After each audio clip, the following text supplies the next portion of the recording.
அரண்மனையோட முன்பக்கத்துல இப்போ சில விளக்குகள் எரிய தொடங்குச்சு. சொக்காய் கிழவி அந்த பக்கம் வெளியே வரவும் பாட்டி அப்படின்னு கூப்பிட்டான் நவீன். என்ன வேணும் அப்படின்னு முறைப்பா கேட்டா. இல்ல இந்த அரண்மனை கொஞ்சம் சுத்தி பார்க்கணும் அப்படின்னு கேட்டதும், என்னது அரண்மனையை சுத்தி பார்க்கணுமா? கால வரைக்கும் உசுரோட இருந்தினா விடிஞ்சதும் சுத்தி பார்த்துக்கோ அப்படின்னு சொல்லிட்டு சோம்பலை முறிச்சுக்கிட்டு இருள மறைஞ்சும் போனா. சொக்காயோட இந்த பதில கேட்டதும் நவீன் திகச்சு போயிட்டான். காலையில வரைக்கும் உசுரோட இருந்தினா சுத்தி பாரா, இந்த கேள்வி என்ன சொல்லிட்டு போறா அப்படின்னு அவனுக்குள்ள மிகப்பெரிய கலவரமே உண்டாச்சு. இப்படி ஒரு வார்த்தையை அவ எதுக்காக சொன்னா அப்படின்னு யோசிக்கவும் ஆரம்பிச்சான். இந்த அரண்மனைக்குள்ள புதிர் இருக்குதோ இல்லையோ, இந்த சொக்காய் கிழவி கிட்ட ஏராளமான புதிர்கள் இருக்கு. எப்படியாவது இங்க இருந்து போறதுக்கு முன்னாடி இந்த சொக்காய் கிழவிய ஒரு ஓவியமாச்சும் வரைஞ்சிடணும் அப்படின்னு யோசிச்சவன் அப்படியே தூண் மேல சாஞ்சு உட்கார்ந்தான். சரியா அந்த நேரத்துல போனும் சினுங்க ஆரம்பிச்சது. எதிர்முனையில இனியா தான் பேச ஆரம்பிச்சா. இனியா பேச ஆரம்பிச்சதும் நவீனுக்கு கொஞ்சம் தெம்பு வர ஆரம்பிச்சது. நவீன் அரண்மனைக்கு போய் சேர்ந்துட்டீங்களா அப்படின்னு கேட்டா இனியா. அதுக்கு சந்தோஷம் பதில் சொல்லாம வெறுமனு அப்படின்னு மட்டும் சொன்னா. நான் என்ன சொன்னேன், போய் சேர்ந்ததும் மறக்காம போன் பண்ணுங்கன்னு சொன்னா இல்லையா? ஏன் போன் பண்ணவே இல்லைன்னு உரிமையா கோவப்படவும் ஆரம்பிச்சா. இந்த அரண்மனையோட பிரம்மாண்டமான அழகுல என்னையே நான் மறந்து போயிட்டேன், அதனாலதான் போன் பண்ணல இனியா அப்படின்னு நவீன் சொல்லவும், அடே அப்பா அரண்மனை அவ்வளவு அழகாவா இருக்கு அப்படின்னு கேட்டா இனியா. ஆமா கொல்ல அழகு. சரி அங்க யாரெல்லாம் இருக்கா அப்படின்னு இனியா கேட்டதும், இங்க நிறைய பேர் இருக்காங்க, எனக்கு எந்த பிரச்சனையும் இல்ல, நீ கவலைப்படாம இரு இனியா அப்படின்னு பொய்யதான் சொன்னான் நவீன். இனியா கொஞ்சம் சமாதானம் அடைய ஆரம்பிச்சா. நவீன் என்னதான் இருந்தாலும் எனக்கு பயமாவே தான் இருக்கு. ராத்திரி நான் கண்ட கனவு இப்ப நினைச்சாலும் எனக்கு உடம்புலாம் நடுங்குது. குதிரையா அது? சரியான பேய் குதிரை. இனியா நீ கண்ட கனவு வலிச்சிருச்சு. நீ சொன்ன மாதிரியே நான் வர வழியில ஒரு கருப்பு குதிரை எனக்கு துரத்துச்சு. நீ சொன்ன வார்த்தை ரொம்பவும் சரி, அது பொல்லாத குதிரை தான், அதுவும் பேய் குதிரை தான். நல்ல வேலையா நான் காருக்குள்ள ஏறி அங்க இருந்து தப்பிச்சு ஓடி வந்துட்டேன் அப்படின்னு இனியா கிட்ட தனக்கு நேர்ந்த அனுபவத்தை சொல்லணும்னு நவீனோட நாக்கு துடிக்க ஆரம்பிச்சது. வேணாம் இப்போதைக்கு இனியா கிட்ட எதையும் சொல்ல வேணாம் அப்படின்னு நான் சொன்னா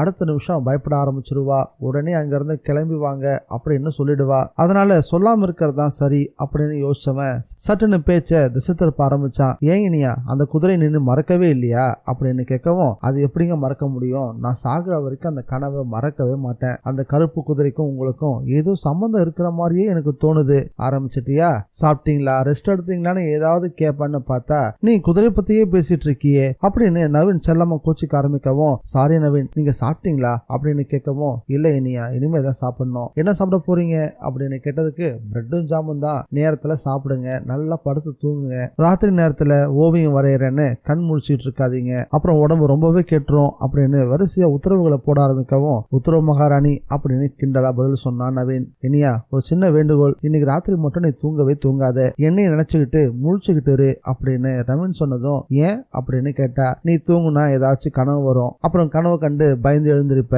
எனக்கு கால் பண்ணுவ, அப்புறம் நான் என்னோட தூக்கத்தை தொலைச்சிருவேன், பரவாயில்லையா அப்படின்னு கிண்டலா கேட்கவும், அப்ப நான் தூங்கவே கூடாதுன்னு சொல்றீங்களா அப்படின்னு எதிர்முனையில மறுபடியும் சினுங்க ஆரம்பிச்சா இனியா. சும்மா விளையாட்டுக்கு சொன்னேன், நல்லா படுத்து தூங்கு, எந்த கனவும் உனக்கு வராது அப்படின்னு ஆறுதலையும் சொன்னா. சரி நவீன் எப்பதான் கிளம்பி வருவீங்க அப்படின்னு இனியா அடுத்த கேள்வி கேட்கவும், சரியா 3 நாள் எல்லாத்தையும் முடிச்சுட்டு கிளம்பி வந்துடுறேன், நீ கவலைப்படாம இரு அப்படின்னு சொல்லி போனோட தொடர்பை துண்டிச்சான் நவீன். போனை வச்சதுமே லேசா பசிக்கிற மாதிரி இருக்கு அப்படின்னு யோசிச்சவன் பிரெட்டையும் ஜாமையும் எடுத்து சாப்பிட ஆரம்பிச்சான். காலையில இருந்து தொடர்ச்சியான பயணம், தூக்கம் கண்களை தாளாட்ட ஆரம்பிச்சிருச்சு. அரண்மனையோட முன்பக்க மண்டபத்திலேயே அந்த உயரமான இடத்துல கால்களை நீட்டி படுக்க ஆரம்பிச்சான். படுத்ததுமே தூங்கியும் போனா. சரியா 12 மணி இருக்கும். திடீர்னு நவீனுக்கு விழிப்பு வந்துச்சு. அவன் கண் முழிச்சு பார்த்தப்போ மின்சாரம் இல்ல, தலைக்கு மேல எரிஞ்சிட்டு இருந்த பல்பும் எரியல, காத்து சிலு சிலுன்னு வீசிட்டு இருந்துச்சு. படுத்திருந்தவன் எழுந்திருச்சு உட்கார்ந்தான். அப்போ சரியா அந்த நேரத்துல ஒரு கையில அரிக்கன் விளக்கையும் இன்னொரு கையில புல்லு கட்டி எடுத்துக்கிட்டு சொக்காய் கிழவி நவீன கடந்து போய்கிட்டு இருந்தா. இந்த நேரத்துல இந்த கிழவி எங்க போறா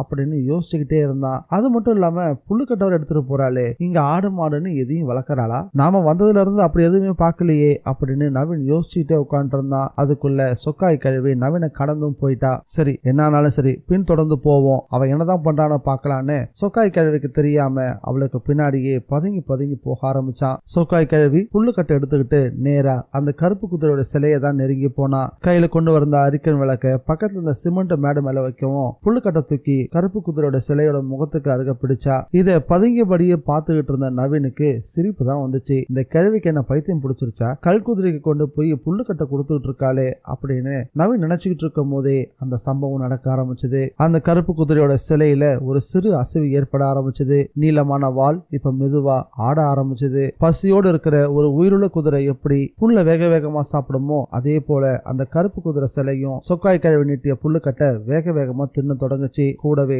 உறக்க கணக்கவும் செஞ்சது. இத பார்த்துக்கிட்டு இருந்த நவீனுக்கு ரத்தம் உறைஞ்சு போற மாதிரி இருந்துச்சு. இப்படி ஒரு காட்சியை நவீன் கொஞ்சமும் எதிர்பார்க்கவே இல்ல.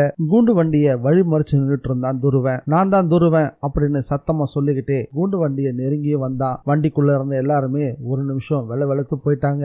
இவன் தான் துருவனா, இவன்ட்ட வசமா சிக்கிட்டோமா அப்படின்னு பயந்து போய் உட்காந்து இருந்தாங்க. வாத்தியக்காரர்கள் அந்த மூத்தவர் மட்டும் கொஞ்சம் தைரியத்தை வரவழைச்சுக்கிட்டு பேச ஆரம்பிச்சாரு.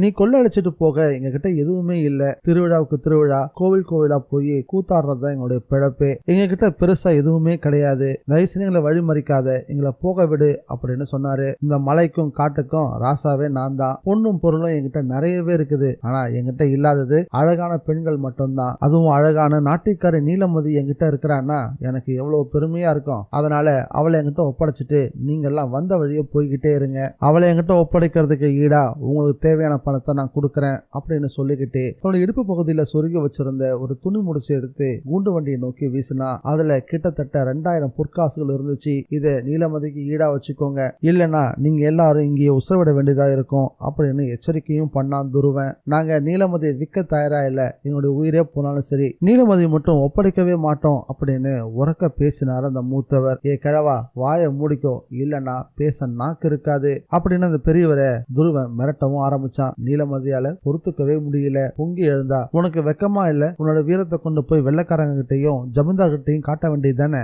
போயும் எங்க கிட்ட காட்டிக்கிட்டு இருக்கியே அப்படின்னு நீலமதி ஆவேசமா கத்த ஆரம்பிச்சா. வெக்கமா தான் இருக்குது, கொடுவாளால பேசாம கூத்தாடிங்கன்னு வெறும் வார்த்தையால பேசிட்டு இருக்கேன்ல, அதை நினைக்கும் போது எனக்கு வெக்கமா தான் இருக்கு. நீலமதி பேரழகுன்னு கேள்விப்பட்டிருக்கேன், குரல் கூட அழகா தான் இருக்கு. உன்னால மத்தவனோட உயிருக்கு எந்த சேதாரமும் இருக்க வேணானா நீயே அந்த கூண்டு வண்டியை விட்டு இறங்கி என்கிட்ட வந்துரு, இல்லனா அப்படின்னு பேச்சில் இடைவெளி கொடுக்கவும், வரலனா என்ன செய்வ அப்படின்னு ஆவேசமா கத்த ஆரம்பிச்சாரு அந்த மூத்தவர். இந்த வார்த்தையில கேட்டதும் துருவன் வெறியானா. தன்னுடைய குருவால உருவி கூண்டு வண்டியை நோக்கி வீசினா. அது முன்பக்க திரைசிலையை கிழிச்சுக்கிட்டு கூண்டு வண்டிக்குள்ள நுழைஞ்சது. சரியா அந்த மூத்தருடைய தோல் பட்டலையும் குத்தி நின்னுச்சு. குருவால் தோல்ல இறங்கினதுமே அந்த பெரியவர் அலறவே ஆரம்பிச்சுட்டாரு. ரத்தம் வழி ஆரம்பிச்சது. இத பார்த்த மத்தவங்களும் மிரண்டு போய் கத்த ஆரம்பிச்சாங்க. நீலமதி நடுங்கியே போனா. இனி நம்ம தாமதிக்கிற ஒவ்வொரு நொடியும் மத்தவங்க உயிருக்கு பாதிப்பு ஏற்படும், அதனால இறங்கி போறதுதான் சரின்னு, யாரையும் எதுவும் செய்யாத, நானே உன்னோட வந்துடுறேன் அப்படின்னு சொல்லிக்கிட்டு வண்டியை விட்டு கீழே இறங்கினா. நீலமதி வண்டியை விட்டு இறங்கினதும் வாத்தியக்காரங்க எல்லாரும் கத்த ஆரம்பிச்சுட்டாங்க.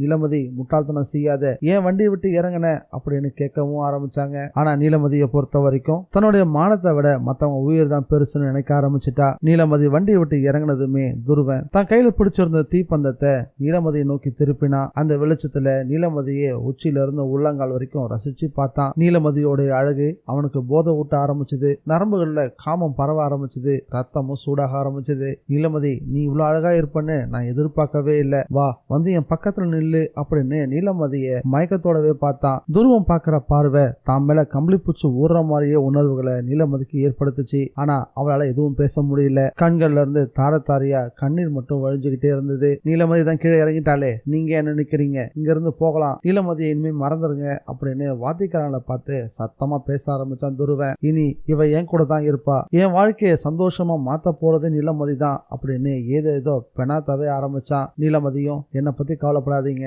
நீங்க எல்லாம் இங்க இருந்து போயிடுங்க அப்படின்னு வாத்தியக்காரங்களை பார்த்து கத்தியும் சொன்னான். அண்ணனுக்கு ரத்தம் வழிஞ்சுகிட்டு இருக்கு, முதல்ல அவரை காப்பாத்துற வழிய பாருங்கன்னு கட்டளையிடவும் ஆரம்பிச்சா. என்னை பத்தி யாரும் கவலைப்படாதீங்க, என்னை தேடியும் வராதீங்க, என் வாழ்க்கை எப்படியோ போயிட்டு போகுது, முதல்ல இங்க இருந்து கிளம்புங்க அப்படின்னு சொல்லவும் வண்டி அங்கிருந்து நகர ஆரம்பிச்சது. வண்டி நகர ஆரம்பிச்சதும் துருவன் நீலமதியை நெருங்கி வந்தான். நீலமதியோட தோல் மேல கை வச்சு, நீலமதி என்னோட இருப்பிடத்துக்கு போலாமா அப்படின்னு கேட்டான். அதே நேரத்துல குங்குமதுர்க்கு கோவில் வளாகத்துல துருவனுடைய கூட்டாளிகள் அங்கிருந்தவங்கள்ட்ட கொள்ளையடிக்க ஆரம்பிச்சிருந்தாங்க. வெறிப்பிடிச்ச மிருகங்களா மாறி இருந்த துருவனுடைய கூட்டாளிகள் அவங்களுக்கு முன்னாடி யாரெல்லாம் எதிர்படுறாங்களோ எல்லாருமே வீழ்த்தவும் ஆரம்பிச்சாங்க. இதனால அந்த பகுதியே போர்க்களமா மாறி இருந்துச்சு. ஒரே அலறல் சத்தம், அழுக சத்தம், கதறல் சத்தம்னு அந்த பகுதி முழுக்கவும் எதிரொலிக்க ஆரம்பிச்சது. அப்பதான் அங்க வந்துச்சு ஒரு குதிரை, நல்ல சுத்தமான கருப்பு குதிரை. குதிரை மேல ஒரு இளைஞன் உட்காந்து இருந்தான். வாட்டசாட்டமான தேகம், கண்கள் மட்டும் தெரியும்படியா முகமுடி அணிஞ்சிருந்தான். அவனுடைய 2 கைகள்லயுமே வாள் இருந்துச்சு. குதிரையில உட்கார்ந்தபடியே அந்த வாளை